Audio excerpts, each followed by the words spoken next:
সুপ্রিয় দর্শক, আসসালামু আলাইকুম। সবাইকে স্বাগত জানাচ্ছি আজকের গুরুত্বপূর্ণ সংবাদে। প্রথমেই জানিয়ে দিচ্ছি সংবাদ শিরোনাম, পরে বিস্তারিত।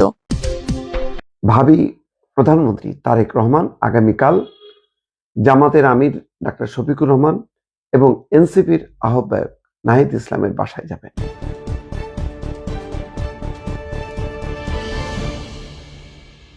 বাংলাদেশে সত্যি অন্যরকম একটা নির্বাচন হলো। এইমাত্র ব্রেকিং খবর হচ্ছে, বিএনপির চেয়ারম্যান ভাবি প্রধানমন্ত্রী তারেক রহমান আগামীকাল জামাতের আমির ডাক্তার শফিকুর রহমান এবং এনসিপির আহ্বায়ক নাহিদ ইসলামের বাসায় যাবেন।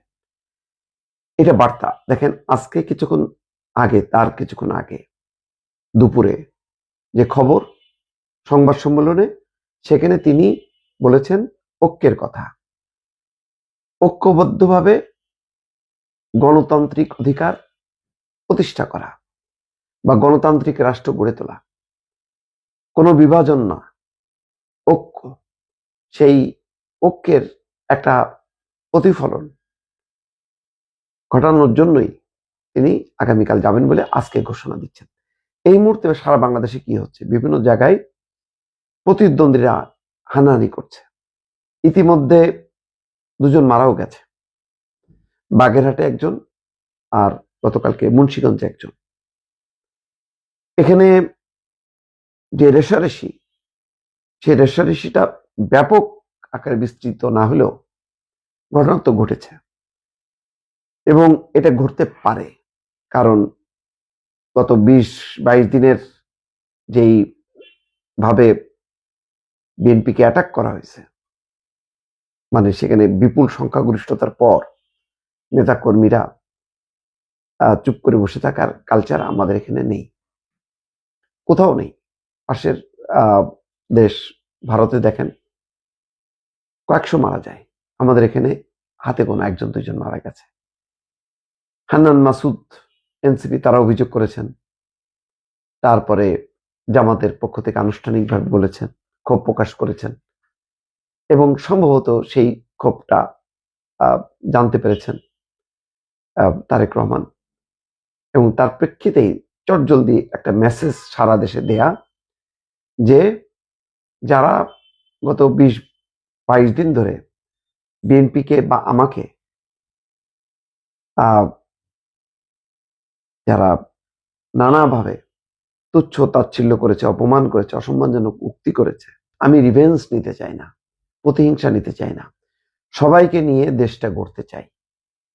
এই যে বার্তাটা যখন নাকি দলের চেয়ারম্যান নিজে করেন, তখন নিচের স্তরে আস্তে করে থেমে যায়। এই থামানোর একটা চেষ্টা বা আগে থেকে যে কমিটমেন্ট, যে সবাইকে নিয়ে দেশটা গড়ব, তার একটা বহিঃপ্রকাশ ঘটাচ্ছেন তারেক রহমান আগামীকাল। এই ঘোষণা দেওয়ার সাথে সাথে সারা দেশে একটা বার্তা পৌঁছে যাবে। এছাড়াও দেখেন, আজকে সারা বিশ্ব, ইউরোপ, আমেরিকা তাদের পক্ষ থেকে বলেছে একটা সেরা নির্বাচন, ২০০৮-এর পর এরকম নির্বাচন তারা দেখেনি এবং বলছে এই নির্বাচনটা যেন উদাহরণ হিসাবে থাকে, এটাকে ধরেই সামনের নির্বাচনটা আরো ভালো করা। তাহলে এই নির্বাচন একটা ভালো নির্বাচন হয়েছে। এই ভালো নির্বাচনে কেন হানাহানি মারামারি হবে? যদি হানাহানি মারামারি হয়, তাহলে শেখ হাসিনার আমলের নির্বাচনের সাথে এই নির্বাচনের পার্থক্যটা কোথায়? অর্থাৎ একটা গণতান্ত্রিক রীতিনীতি, গণতান্ত্রিক সংস্কৃতি এবং নির্বাচন নিরপেক্ষ হবে। আজকে তারেক রহমান কিন্তু বলেছেন আজকে সবাই মুক্ত, স্বাধীন, কিন্তু সবাইকে দায়িত্বশীল আচরণ করতে হবে, এটা অনুরোধ করেছেন। এইরকম চমৎকার নির্বাচনের পর হানাহানি মানায় না। এবং বিভিন্ন প্রান্তে দেখেছেন যে আজকে ব্যারিস্টার আরমান জামাতের ওই যে সানজিদা তুলির বাসায় গেছেন, তার মাকে নিয়ে হেঁটেছেন, মাও তার জন্য দোয়া করেছেন। আরো অনেক জায়গায় জামাতের প্রার্থী গেছে বিএনপির প্রার্থীর বাসায়, নির্বাচিত বিএনপির নির্বাচিত প্রার্থী গেছেন পরাজিত জামাতের প্রার্থীর বাসায়, মিষ্টি মুখ করেছেন। এমনকি আমির হামজার মতন মানুষও সেই কাজটি করেছেন কুষ্টিয়ায়। বহু জায়গায় অন্তত ৮-১০টি ১৫টি উদাহরণ কিন্তু আছে। এবং সেটা একটা ভালো নজির স্থাপন হয়েছে। আজকে কেন্দ্রীয়ভাবে তারেক রহমানের এই ঘোষণা, এবং আগামীকাল নিশ্চয়ই তিনি যাবেন।